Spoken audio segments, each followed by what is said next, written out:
พี่น้องเนาะกับทักทายพี่น้องทักทายสบายดีและสวัสดีเนาะพ่อแม่พี่น้องเบิดสุขุทุกคนนะพี่น้องเด้อยามบรรยากาศตอนเด็กๆพี่น้องเอ้ยเอาตอนนี้ก็น้องบาลีนั่งอยู่เฮือนอยู่ซ่านพี่น้องเอ้ยเนาะก็กลับมาแต่มุกดาหารพี่น้องเอ้ยเนาะทักทายสวัสดีกันยามดึกๆนะพี่น้องเนาะเบิดสุขุทุกคนเอาพี่น้องเอ้ยบาลีกลับมาแต่มุกดาหารเนาะไปเอาเครื่องของคือพี่น้องเห็นนั่นแหละ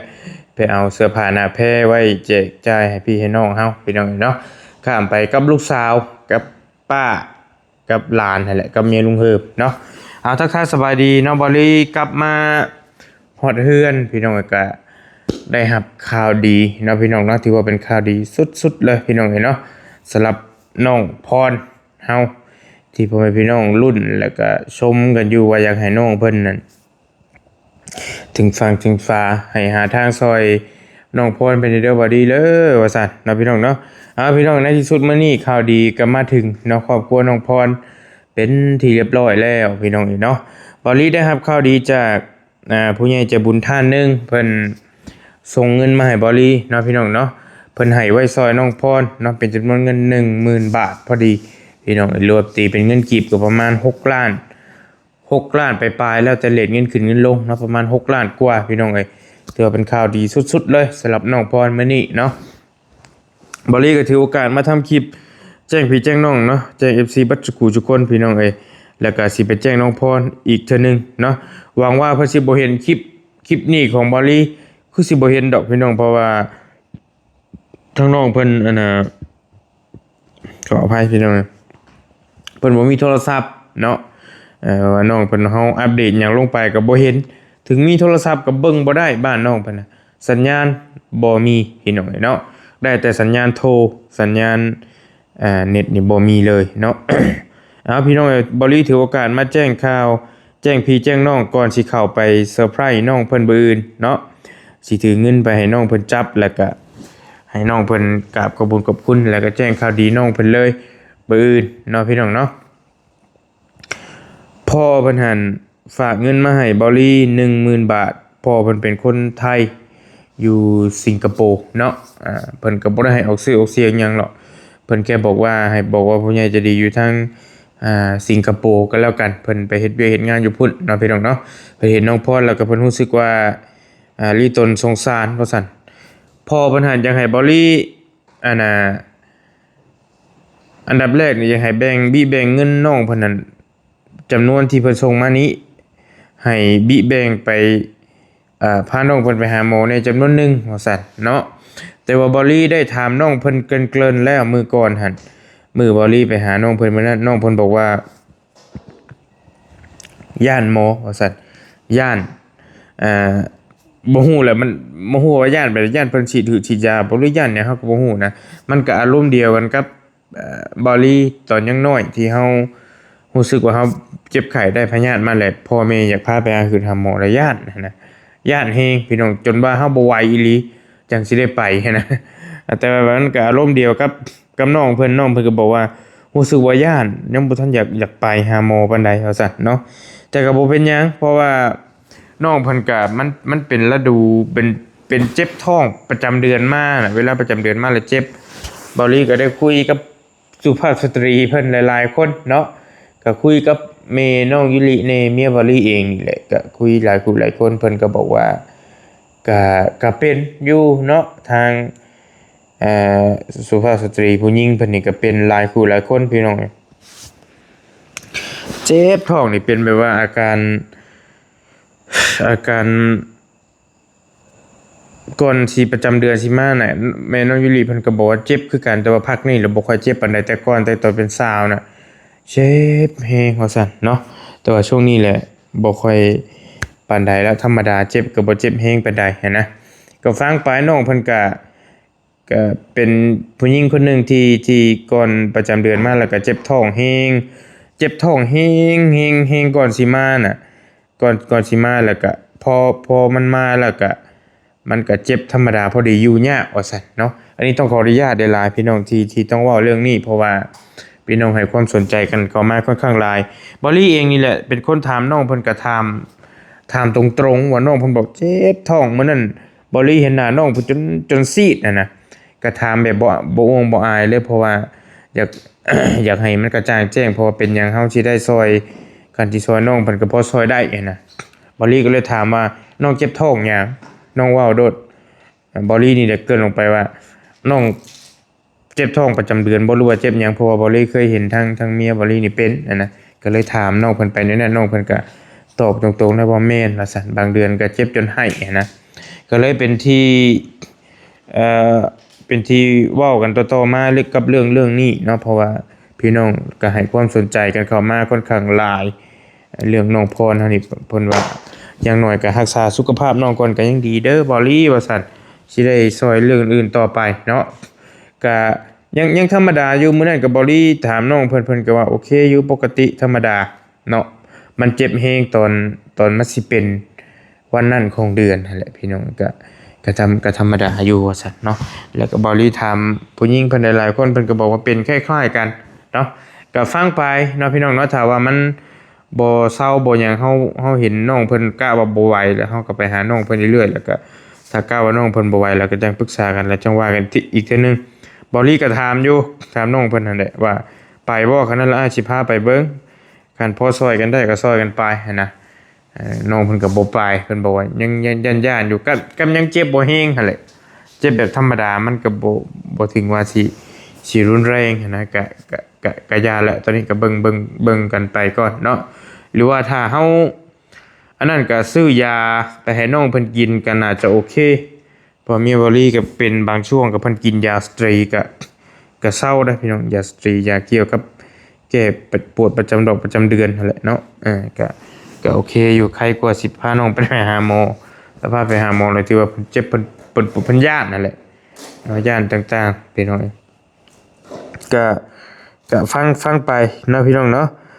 เรื่องน้องพรนี่ก็ได้มีแต่บืนบอลี่สิเข้าไปแจ้งข่าวดีน้องเพิ่นถือว่าเรื่องน้องพรนี่ก็ยังอีกยืดยาวเนาะยังอีกยืดยาวยังสิเป็นเคสที่พี่น้องสิติดตามกันดนเติบอีดอกฮอลลีเบิ่งนี่ก็ได้เนาะบ่ได้ต่างจากเคสสาวแต้วพอบอลี่เบิ่งแล้วนี่บอลี่ลงคลิปไปแต่ละคลิปนี่คอมเมนต์แต่ละคอมเมนต์แต่ละคลิปเนาะก็ถือว่าเป็นเคสหนึ่งเลยแหละที่พี่น้องให้ความสนใจกันเข้ามาค่อนข้างหลายระดับหนึ่งเนาะพี่น้องเนาะคอมเมนต์นี่เกือบ200 300 400ก็มีเนาะแต่ละคลิปเป็นบางคลิปส่วนหลายก็บ่ต่ำกว่าหลักร้อยนะพี่น้องให้ความสนใจกันเข้ามาหลายแฮงเรื่องเคสน้องพรนี่พี่น้องเนาะตอนนี้บอลลี่มีเงิน 10,000 บาทเด้อพี่น้องเด้อแจ้งให้ FC แจ้งให้พี่ให้น้องทราบนำกันเบิดทุกคนตอนนี้หันน้องเพิ่นยังบ่จักเพราะว่าบริยังบ่ได้ไปแจ้งเพิ่นมีจะแจ้งให้พี่ให้น้องรับรู้รับทราบนำกันก่อนเนาะมี 10,000 บาทแล้วก็บริสิ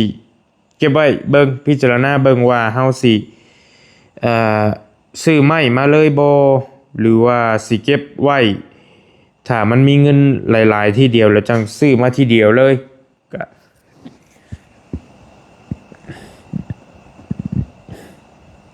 ก็พอขึ้นได้แล้วบริก็ได้ขออภัยพี่น้องหลายคนก็บอกว่าถ้ามีเงินส่ำใดส่ำหนึ่งถ้ามันยังบ่พอซื้อไม่ครบเพื่อนหั่นน่ะก็อย่าฟ้าวซื้อมาเด้อบอลี่ว่าซั่นเนาะยันอันน่ะยันไม่น้องเพิ่นอันน่ะมันบ่ยันมันหมดยันหยังอีหยังกินต่างๆขึ้นล่าขึ้นหยังไปหั่นนะเพิ่นก็เว้าไปต่างๆนานาเนาะแต่ว่าหลาย มันก็แล้วแต่ความคิดความเห็นเฮามันก็บ่คือกันแต่ว่าถ้าเฮาซื้อมาไว้เฮาก็สิได้ฮู้ว่ามันขาดเหลือไม่หยังซื้อมาไว้เป็นอย่างๆไปก็ดีคือกันเนาะหรือว่าสิเก็บเงินไว้ก็ได้คือกันเดี๋ยวสิไปเบิ่งตัวจริงก่อนบาลีก็คิดว่าเอ่อซื้อมาไว้แต่ก็ต้องหาหม้องไว้อย่างดีมันจังสิโอเคหม้องมันบ่ถึกแดดถึกฝนแน่นะถ้าซื้อมาไว้กันน่าจะไว้อยู่เฮือนตารางเฮือนแม่ตู้ก็เป็นไปได้เพราะว่าตารางเฮือนน้องเพิ่นมันหอมนะพี่น้องเนาะก็เบิ่งตัวจริงก่อนเนาะถ้าซื้อมาไว้แล้วเฮาก็ต้องเก็บรักษามันดีๆไม้นี่ก็โอ้อยู่ได้หลายปีถ้าเฮาบ่เฮ็ดหยังหันนะก็ได้คือกันตัวนี้ก็ได้เนาะก็เบิ่งตัวจริงนำกันเพราะว่าถ้าเฮาซื้อมาไว้แล้วเฮารักษามันได้บ่ดีมันก็แม่นอยู่คือความเพิ่นบอกว่ามันสิผุสิพัง มันสิเปื่อยสิเพไปก็ว่ากันแต่ว่ากลัวมันสินั่นมันก็บ่ง่ายนะครับพี่น้องเอ้ยโอ้ยหลายฟ้าหลายปีไปเนาะถ้าสมมุติเฮามีเงินอยู่จำนวนหนึงแล้วเฮาก็ไปซื้อทางอื่นมายิกมาย่อยมันอาจสิเบิดไปนำก็มีได้พี่น้องแต่ว่าเฮาได้เงินมาแล้วเฮาซื้อแนวมันสิ่งที่มันเป็นประโยชน์สมมุติว่าบอลี่ได้เงินมา10,000นี่สิไปซื้อไม้แป้นมาไว้ให้น้องเพิ่นแล้วก็สมมุติมีทุนมาอีกต่อหน้าก็ซื้อไม้48ซื้อไม้คือไม้คางกะมันครบแล้วก็จังว่ากันบัดนี้นะแล้วก็หาสร้างมาเฮ็ดแล้วก็มีนั่นกับจังว่ากันเรื่องมุงหลังคาเรื่องแอมฟ้าก็จังว่ากันเนาะบอลี่วางแผนไว้เด้อพี่น้องเด้อในใจของบอลี่คิดว่าสิเฮ็ดเฮือนให้น้องเพิ่นหั่นประมาณเฮือนน้องไซเพราะว่าน้องเพิ่นหั่นเป็นครอบครัวใหญ่เติบระดับหนึ่งเนาะพี่น้องเนาะเป็นครอบครัวที่อยู่กันหลายคู่หลายคนบ่ต่างจากเฮือนน้องน้ำเฮือนน้องน้ำนี่ก็อยู่กันโดดก็ไล่เลี่ยกันละบ่รีเบิ่งเฮือนน้องเพิ่นกับเฮือนน้องน้ำนี่ถือว่าอยู่กันหลายคนเฮงพี่น้องเนาะเบิ่งกันเฮือนน้องไซกับเฮือนน้องน้ำนี่ก็ไล่เลี่ยกันเนาะน้องไซ6x9ติที่เฮาเฮ็ดให้ก็ถือว่างามระดับหนึ่งเลยแหละเนาะพี่น้องเนาะเฮือนนางไซเฮือนน้องไซเฮือนน้องน้ำเป็นทรงเป็นทรงโมเดิร์นแบบใหญ่ๆเนาะก็พอฮู้อยู่พี่น้องบอลี่ก็มีส่วนร่วมนำเฮือนนางไซเฮือนน้องน้ำนี่ก็มีส่วนร่วมนำกันอยู่เนาะซอยกันเฮ็ดพี่น้องเอ้ยเนาะเรื่องเฮือนน้องพรเฮาพี่น้องเอ้ยแต่ว่าค่าสร้างอยู่เซโปนหั่นมันก็สิว่าถูกสิว่าแพงสิว่าจำใดก็บ่จักแนวสิว่าคือพี่น้องฮู้หั่นแหละ20ปลายล้าน24ล้าน25ล้านเฮือนน้องน้ำนี่25ล้านติเฮือนน้องไซนี่24ล้านเนาะ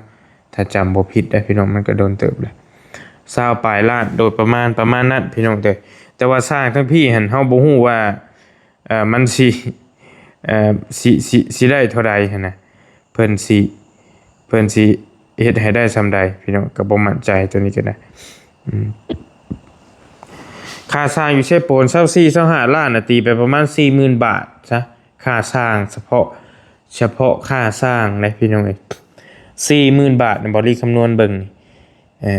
พร้อมขึ้นอยู่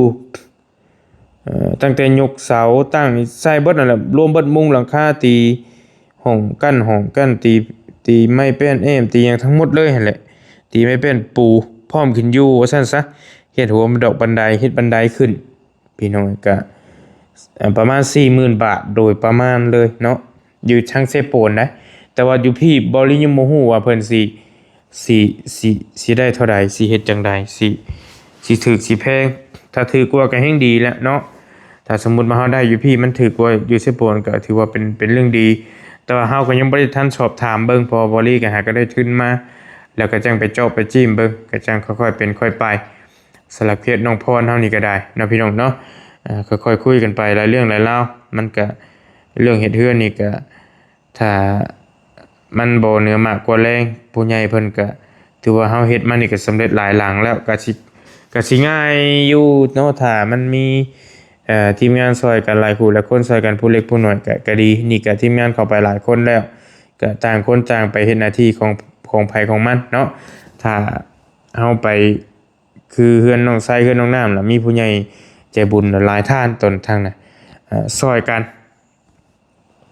มีผู้เล็กผู้น้อยผู้ร้อยผู้พันมาโฮมกันก็เป็นเฮือนเป็นหลังนึงได้นะจักสิอธิบายแบบใดบ่เลยก็ถ้ามันเป็นคือเคสที่ผ่านๆมาก็มันก็บ่ยากนะว่าซั่นซะเรื่องเฮ็ดเฮือนเฮ็ดซ่านน่ะแต่ว่ายกตัวอย่างคือเฮือนน้องบุญทวีที่บ่ได้เฮ็ดนี่ก็พี่น้องก็ส่งเข้ามาถามหลายอยู่เนาะเพราะว่ามันยังบ่สำเร็จตัวนี้ก็ได้เนาะมันก็สุดแล้วแต่บุญวาสนาของน้องเพิ่นแล้วก็บวกกับผู้ใหญ่ใจบุญเพิ่นสิเมตตาน้องเพิ่นส่ำใดตัวนี้ก็เฮาก็คือเฮาเว้ากันไว้โดยตลอดมาแหละพี่น้องเนาะเฮือนน้องบุญทวีนี่ก็เป็นอีกเคสหนึ่งที่บริเป็นเคสของบริเองเลยเนาะที่บริลงไปถามกับบอลยาวแรกๆแล้วก็ต่อมาก็คือพี่น้องฮู้แหละแล้วก็จนได้สั่งฮืดสั่งซ่านให้น้องเพิ่นแล้วก็ซุมื้อนี้ก็ได้แต่ตั้งเสาเทคานแล้วก็พอเพิ่นก่อขึ้นน้อยนึงเนาะ ก่อขึ้นหน้อยหนึงแล้วก็มันยังบ่มีงบแล้วก็แม่นชะลอไว้หั่นก่อนเนาะพี่น้องเนาะคือพี่น้องหลายคนว่าบ่ได้คือเฮ็ดเฮือนใหญ่แท้เฮ็ดเฮือนน้องบุญทวีว่าซั่นบ่ได้ใหญ่เลยพี่น้องเฮือน12ต้นเนาะ12ต้นเฮาเฮ็ดที่ผ่านมาหันใหญ่กว่าหั่นเนาะคือยกตัวอย่างเฮือนเสาแตวนี่15ต้นเนาะ15ต้นแต่ว่าเฮือนน้องบุญทวีนี่12ต้นเนาะบ่ได้ตอนแรกสิเอา9ต้นพอตู้รอให้เอา9ต้นแหละบัดนี้แหละทางบ่เตียงคุยกันกับบ่เตียงว่าบ่เตียงมันแต่เป็นทรงโมเดิร์นนี่อยากให้มันอันนี้มันต้องเป็น12ต้นเนาะเพราะว่าจุดประสงค์เราเองจุดประสงค์ของพ่อแม่เพิ่นเองก็เพิ่นอยากได้เฮือนพี่น้องเนาะถ้าเฮาสิเฮ็ดบ่จอกอยู่ซ้ำน้อยๆนี่ก็เราก็อยู่กันหลายคนหันนะจุดประสงค์ของเบาลี่คือเราไปหาเงินทำงานนี่เราอยากได้เฮือนแล้วก็เบาลี่นี่ก็ได้เงินมาก้อนหนึงแล้วก็ซอยเราอีกแรงหนึงเนาะถ้าผู้ใหญ่เพิ่นซอยได้ซำใดเฮาก็ซอยซำนั้นคือเบาลี่ได้เว้าไว้หั่นแหละที่เหลือให้เราหาต่อเติมเอาหั่นนะ พี่น้องเอ้ยแล้วก็มันบ่ได้ใหญ่เกินขนาดที่เฮาซอยเรือมามันก็พอดีไล่เลี่ยกันหั่นน่ะบัดนี้ก็เลยคิดว่าถ้าสิเฮ็ดน้อยหลายบัดมันรู้สึกว่าเราเองนี่ก็ไปหาเงินทำงานอยากได้เฮือนเลยแล้วเราก็ตั้งใจว่าสิเฮ็ดเฮือนประมาณนี้หั่นน่ะก็เลยว่าเอาซ้ำนั้นซะเอาซ้ำเจตนาเราอยากได้นะบ่ฮู้เราอาจสิอยากได้ใหญ่กว่าหั่นแต่ว่าบ่ได้เอามันพอดีพองามเลยถ้ามันซอยได้ซำใด ก็แม่นให้เราต่อเติมเองหั้นนะตัวนี้ก็ได้ถ้าว่าเฮ็ดใหญ่อลังการเวอร์วังเลยก็อันนี้ก็บ่สามารถเฮ็ดให้ได้แต่เฮาก็เฮ็ดซ้ำที่เฮาเคยเฮ็ดมาหั่นแหละแต่ว่าสิเฮ็ดน้อยหลายมันผัดเราก็อยู่กันหลายคนหั่นน่ะถ้ามันได้บ่ได้แนวใดก็บ่ได้ตั้งใจไว้อยู่แล้วว่าให้เราหาต่อเติมเองเพราะว่าเราสิหาเงินมาเฮ็ดเรือนเราอยู่แล้วหั่นนะพี่น้องดินโดนเราก็มีแล้วคือยกตัวอย่างเช่นน้องบุญทวีตัวนี้ก็ได้แล้วก็บ่ได้เฮ็ดใหญ่เกินขนาดเนาะคือยกตัวอย่างเช่นเรือน อีกเคสหนึ่งคือเป็นเฮือนของเอ้ยสันบ้านวังคูนตัวนี้เป็นเจตนาของทั้งพ่อกับแม่เพิ่นเนาะพ่อสิมกับแม่ธิดาเพิ่นให้เป็นเจตนาของเพิ่นเลยแล้วบ่แล้วก็ตามแต่มีผู้ซอยหรือบ่มีผู้ซอยมีผู้สมทบหรือบ่มีผู้สมทบตัวนี้ทั้งพ่อกับแม่เพิ่นบ่เกี่ยงเพิ่นสิเฮ็ดเองหั่นนะเฮาก็เลยก็เฮ็ดตามใจเพิ่นใหญ่เฮาก็เฮ็ดเพิ่นสร้างใหญ่เฮาก็เฮ็ดใหญ่หั่นน่ะตัวนี้เฮาก็ บ่คัดเพิ่นเนาะเพราะว่าเป็นเงินของเพิ่นเมาคนเดียวเลยเด้เพิ่นสิเฮ็ดแนวใดก็แล้วแต่พ่อกับแม่เพิ่นก็ถือว่าใหญ่ระดับหนึ่งเลยเฮือนอีสานก็ได้ทั้งใหญ่ทั้งสูงพี่น้องเอ้ยเนาะแต่ว่าถ้าเป็นเฮือนมาตรฐานที่เฮาซอยทั่วไปเฮือนดินที่ผ่านมานี่ก็ซ้ำเฮือนน้องบุญทวีนี่แหละที่บ่ได้เฮ็ดอยู่นี่แหละก็ประมาณนี้แหละพี่น้องเอ้ยเนาะบ่ได้ใหญ่บ่ได้เวอร์วังอีหยังแล้วก็ผู้ใหญ่เพิ่นยกเพิ่นบ่ซอยต่อแล้วก็ เมนให้ครอบครัวเราสานโตประมาณนั้นนะพี่น้องเอ้ยเนาะบัดนี้เลยคือยกตัวอย่างว่าบอลลี่นี่สิไปตั้งจะบอลลี่ยกตัวอย่างว่าคือบอลลี่แต่ก่อนบ่มีเฮือนนี่ตั้งใจสิหาเงินมาเฮ็ดเฮือนนั่นน่ะพี่น้องเอ้ยก็อยากให้ได้มันพอดีพองามนี่ถ้าสมมุติบอลลี่สิไปเฮ็ดน้อยๆให้เพิ่นกั้นห้องน้อยๆนี่พอให้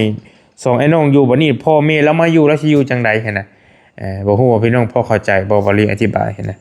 ก็เลยเฮ็ดให้มันพอดีพองามแล้วก็ถ้ามันได้ซำใดก็ซำนั้นที่เหลือให้เราต่อเติมเอาหลังคาบ่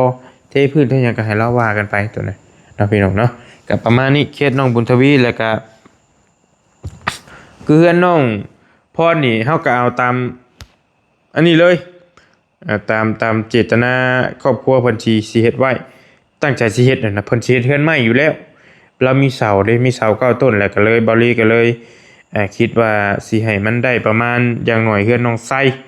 เฮือนน้องน้ำเพราะว่าถ้าสิเฮ็ดซำเฮือนน้องเอ็ดนี่ก็น้อยโพดอยากน้อยโพดน้อยหนึงนะพี่น้องเอ้ยเนาะถ้าว่ามันบ่ได้อีหลีก็โอเคได้บ่ซำเฮือนน้องเอ็ดก็ได้แต่ว่าถ้าเป็นไปได้เนี่ยบ่ได้อยากให้มันได้ซำนั้นอยากให้คิดว่าไว้อยากให้ได้ซำเฮือนน้องไส้มันก็บ่ได้ใหญ่เกินที่เฮาเฮ็ดมาหั่นน่ะมันก็พอดีพอดีมาตรฐานที่เฮาซอยมาหั่นแหละเนาะประมาณนั้น ยังเกินน้องไซกับบริใหญ่เวอร์ว่างอีหยังก็พอดีพองามอะไรก็อีกอย่างครอบครัวแล้วก็เป็นครอบครัวใหญ่ก็ฟังไปเนาะเคสนี้ก็แล้วแต่มันก็สุดแล้วแต่ผู้ใหญ่เพิ่นสิเมตตาคือกันหั่นแหละตัวนี้ก็บ่รีก็เว้าให้ก่อนบ่ได้ก็มีแต่ว่าสิเฮ็ดให้เราประมาณนั้นแหละ9ต้นซ้ำเสาที่เรามีหั่นแหละเนาะพี่น้องเนาะ สำหรับเคสน้องอ่าน้องพรเฮาพร2พรเนาะพี่น้องเนาะพี่น้องเอ้ย บ่ฮู้ได้ถ่ายรูปไปหรือบ่เบิ่งขออนุญาตก็ได้พี่น้องเด้ออันนี้คือเฮือนบ่าวเอสกับพอแต่ว่าเบิ่งทั้งข้างเบิ่งว่าได้ว่านึงไปคือว่าน้อยเด้นี่ตัวนี้น่าจะเป็นเฮือนน้องปลาที่ว่าจันถ่ายไว้เฮือนน้องปลาเนาะนี่น้องปลาแต่ว่านี่เพิ่นอยู่คนเดียวน้องปลาเฮามันก็บ่ใหญ่เนาะตัวนี้เราสิเป็นเฮือนน้องน้ำนี่ซ้ำนี่แหละบ่ได้เฮ็ดให้น้องเพิ่นเฮือนน้องน้ำเฮาเนาะก็บ่ได้ว่าใหญ่อีหยังดอกพี่น้องนี่ซ้ำนี่เลยนี่คือพี่น้องเห็นนั่นแหละเนาะเฮือนน้องน้ำพี่น้องก็น่าสิเห็นกันคักแน่นั่นแหละนี่พอดีพองามเลยซ้ำนี่พี่น้องบ่ได้ใหญ่บ่ได้อีหยังเลยเนาะเฮือนน้องน้ำเฮา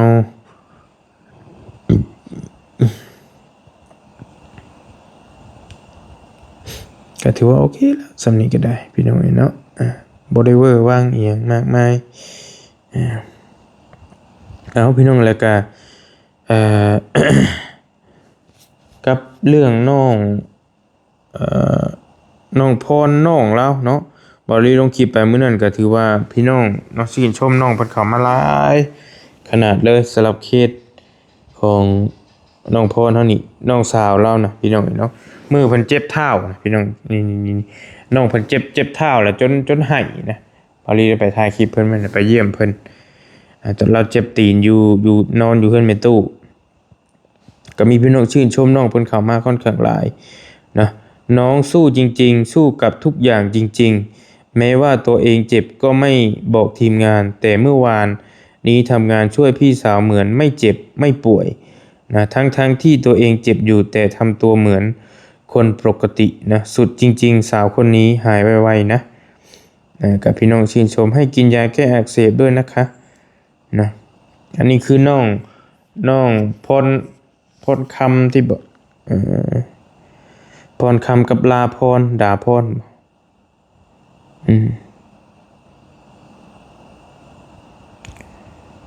น้องพรได้สวยงามมากมายแต่นิสัยใจคอมารยาทอ่อนน้อมถ่อมตนรู้จักแบ่งปันไม่โลภมากชื่นชมตามอยู่ครับเบาลีน้ำใจเจ้าประเสริฐมากนะเบาลีที่พึ่งของคนนะยากจนขอบใจหลายๆเด้อนะเป็นชมเบาลีตัวนี้พาน้องไปหาหมอด่วนมาเลยเบาลีถามอยู่ผู้น้องนี่ก็ได้ไปหาหมอบ่กันบ่ไหวแล้วอ้ายสิพาไปเนาะกันพอช่วยกันได้ก็ช่วยกันไปน้องเพิ่นก็บ่มีเงินดอกแต่ก็พอสิเอาเงินเบาลีนี่ช่วยกันมันบ่หลวมบ่หลายก็ช่วยกันไปส่ำที่เฮาช่วยได้นั่นแหละพี่น้องเอ้ยเนาะก็บ่ว่ากันน้องบ่กล้าไปหาหมอเนาะเบาลีนี่หายาแก้อักเสบให้น้องด้วยเลยเนาะอันนี้เป็นพี่น้องเพิ่นอันน่ะเพิ่นชื่นชมน้องของน้องพรเข้ามานี่400กว่าคอมเมนต์แล้วได้พี่น้องบ่ได้ยังบ่ได้ตอบบ่ได้หยังเลยเนาะ400ปลายเพิ่นบอกวิธีรักษาบอกวิธียาแก้อักเสบมื้อนี้บ่ลี่ก็บ่ได้ไปแล้วก็ทีมงานก็บ่ได้ไปเพราะว่ามันไกลเพราะว่าบ่าวยาวบ่าวตูนเพิ่นก็ต้องไปนำบ่าวลีอาศัยไปนำรถบ่าวลีเพราะว่าถ้ามอไซค์ไปนี่รู้สึกว่ามันไกลแฮงพี่น้องเดินทางบ่ไหวถ้าสิไปก็ต้องใช้เวลาเดินทางระดับหนึ่งเลยเนาะขนาดว่ารถยนต์รถบ่าวลีนี่ไปนี่ก็โอ้ยังบ่แม่นง่ายเพื่อสิฮอดนะมื้อนี้บ่าวลีหยุดบ่าวยาวบ่าวตูนก็ต้องหยุดไปนำเพราะว่ามันไกลมื้ออื่นนี่แหละสิได้พากันไปอาจจะได้ไปนำกัน3หนุ่มคือเก่าพี่น้องเนาะเดินทางไปนำกันก็เดี๋ยวไปเยี่ยมไปยามน้องเพิ่นแล้วก็ไปอัปเดตแจ้งข่าวดีให้น้องเพิ่นเลยบื้นและจังว่ากันนะพี่น้องเนาะมีแต่บอลสำหรับคลิปนี้กับบอลลี่ขอตัวจบคลิปไปเพียงเท่านี้ก่อนขอพักผ่อนก่อนตีสองแล้วพี่น้องเอ้ยตี 1:59นาทีป้าเวลาผ่านไปไวมากเนาะพี่น้องเนาะเอากะบื้นเจอกันบ้านน้องพรได้พี่น้องได้สิเดินทางไปพุทธเนาะกะระยะทางกะรู้สึกว่าระดับหนึ่งไกลระดับหนึ่ง7-80 ลักเนาะพี่น้องเนาะก็คือพี่น้องเห็นนั่นแหละพี่น้องไกลและสมควรเติบแต่ก็ยาและซอยกันบ่เป็นหยังเนาะขอบใจขอบบุญขอบคุณในหลายทางพ่อใจดีอยู่ทางประเทศสิงคโปร์เพิ่นไปเฮ็ดเฮ็ดงานอยู่พุ่นเพิ่นเป็นคนไทยเนาะให้พ่ออยู่ดีมีแฮงให้โชคให้มานให้ร่ำให้รวยปรารถนาสิ่งใด ก็ให้ได้สิ่งนั้นสมความมุ่งมั่นปรารถนาอย่าเจ็บอย่าจนอย่าคัดอย่าข้องเนาะเฮ็ดเวียกเฮ็ดงานหยังก็ให้ราบให้ลื่นให้ได้เงินหลายๆเนาะให้ได้ซอยคนหลายๆให้เจริญขึ้นไปมื้อหน้าให้พ่อมีเงินเก็บในบัญชี100ล้านพันล้านหมื่นล้านแสนล้านพุ่นเด้อพ่อเด้อสาธุไปสไลด์คลิปนี้บอลลี่ไปก่อนแล้วอยู่ดีมีแฮงพี่น้องบ๊ายบายเจอกันร่ำรวยเด้อ